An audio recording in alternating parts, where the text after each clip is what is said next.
जिसने भी पुलिस के ऊपर हाथ उठाया वो हाथों को तो हम छोड़ेंगे नहीं।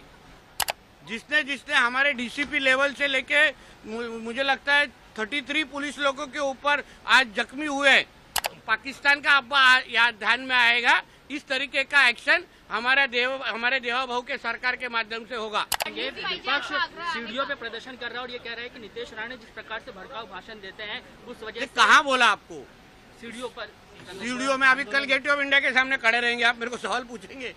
अरे हाउस चालू है, विधानसभा का हाउस चालू है, तो हाउस में अगर इस बारे में अगर मेरे नाम लेके अगर कोई मांग हुई रहेगी तो उसके ऊपर बोलने का मेरे को अधिकार है। कोई gate of India, linking road इधर खड़ा रह के कोई मांग करेगा सिग्नल पे तो मैं थोड़ी उसका जवाब दे। मुख्यमंत्री कहते हैं कि ये सुनियोजित तरीके से किया गया दंगा है। उप मुख्यमंत्री ये कहते हैं कि ये सुनियोजित तरीके से किया गया दंगा। देखिए ऐसा है, हमारे राज्य के मुख्यमंत्री और हमारे उप मुख्यमंत्री एकनाथ शिंदे जी ने इसके बारे में अधिकृत निवेदन, ऑफिशियल निवेदन किया। इसके बारे में सारे को घटनाक्रम कैसे हुआ, उसने किस तरीके से सुबह सुबह वीएचपी और बजरंग दल का आंदोलन हुआ, फिर शाम सब वो आंदोलन शांत होने के बाद इनका शाम को कार्यक्रम कैसे शुरू हुआ, ये सब के बारे में उन्होंने ऑफिशियल स्टेटमेंट दिया है। वही चीज सत्य है क्योंकि राज्य के प्रमुख है, होम मिनिस्टर है, उन्होंने जो कोई मालूमात दी है वो सत्य है। उसके साथ जिसने भी पुलिस के ऊपर हाथ उठाया वो हाथों को तो हम छोड़ेंगे नहीं। जिसने जिसने हमारे डीसीपी लेवल से लेके मुझे लगता है 33 पुलिस लोगों के ऊपर आज जख्मी हुए, ये किस तरीके का आंदोलन है कि तुमको पुलिस लोगों के ऊपर हाथ उठाना पड़ता है? इसके पहले भी आजाद मैदान के ऊपर रजा एकेडमी का आंदोलन हुआ था, तभी भी पुलिसों के ऊपर हाथ उठाया गया था, महिला पुलिसों के ऊपर हाथ उठाया गया था। कुछ सालों पहले मुझे लगता है 2008 के करीब तभी भी भिवंडी में रजा एकेडमी का आंदोलन हुआ था, वहां भी 2 पुलिसकर्मियों को मार डाला गया था।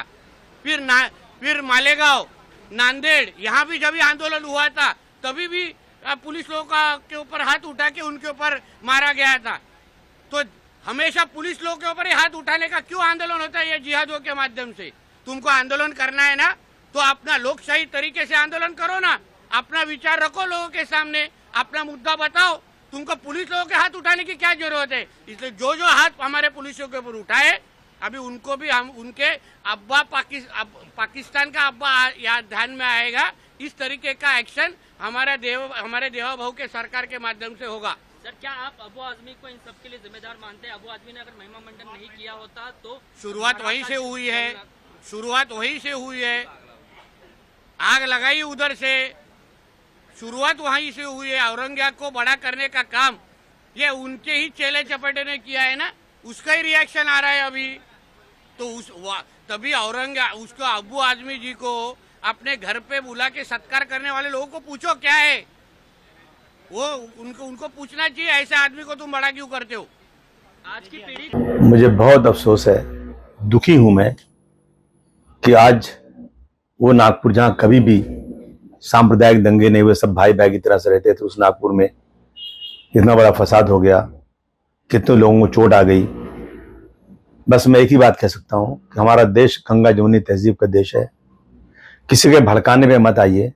रमज़ान का महीना है, मैं तमाम लोगों से कहना चाहता हूं, तमाम हिंदू मुस्लिम भाइयों से कि हमें शांति बनाना है, देश को आगे बढ़ाना है, तो आपस में लड़ाई नहीं होना चाहिए।